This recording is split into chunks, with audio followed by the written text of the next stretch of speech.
ఈ క్లాస్లో మనం గ్రీవ భేదాలు నేర్చుకుందాం.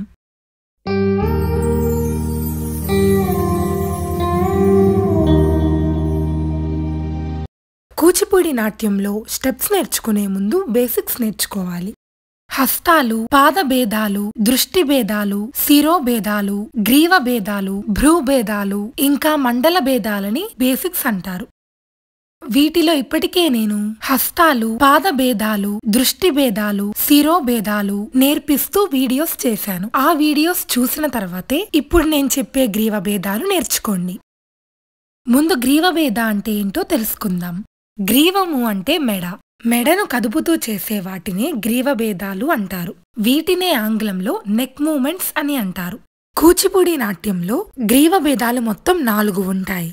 ముందు వీటి శ్లోకం చూద్దాం.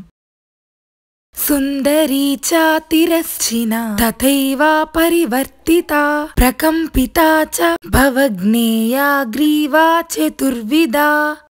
ఇప్పుడు ఒక్కొక్కటిగా చూద్దాం. సుందరి, తలను అటు ఇటు పక్కలకు తిప్పితే దానినే సుందరి అంటారు.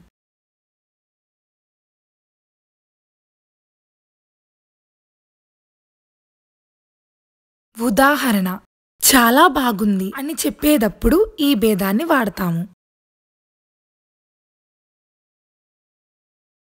తిరశ్చీన, మెడను వి ఆకారంలో తిప్పితే దానినే తిరశ్చీన అంటారు.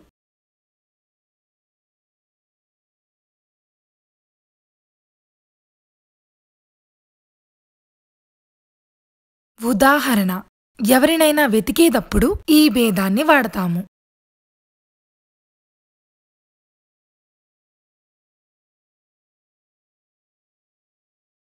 పరివర్తిత, మెడను అర్ధచంద్రాకారంలో తిప్పితే దానినే పరివర్తితము అంటారు.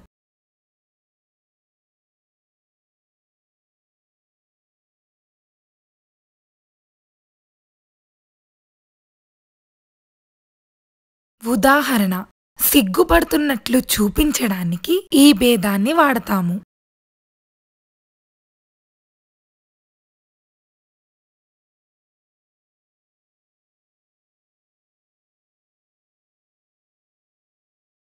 ప్రకంపిత, మెడను ముందుకి వెనుకకు కదిపితే దానినే ప్రకంపితము అంటారు.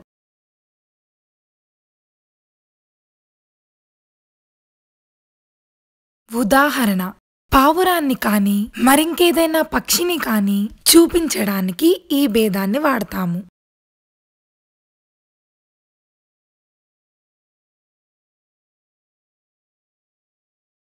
ఈ 4 భేదాలు మీరు పూర్తిగా నేర్చుకున్నట్లయితే ఇంకా ఈ క్లాస్తో మీరు కూచిపూడి నాట్యంలో మీ 5వ మెట్టు కూడా ఎక్కేసినట్లే. అంటే కూచిపూడి నాట్యంలో మీ 5వ లెవెల్ కూడా కంప్లీట్ చేసుకున్నట్లే.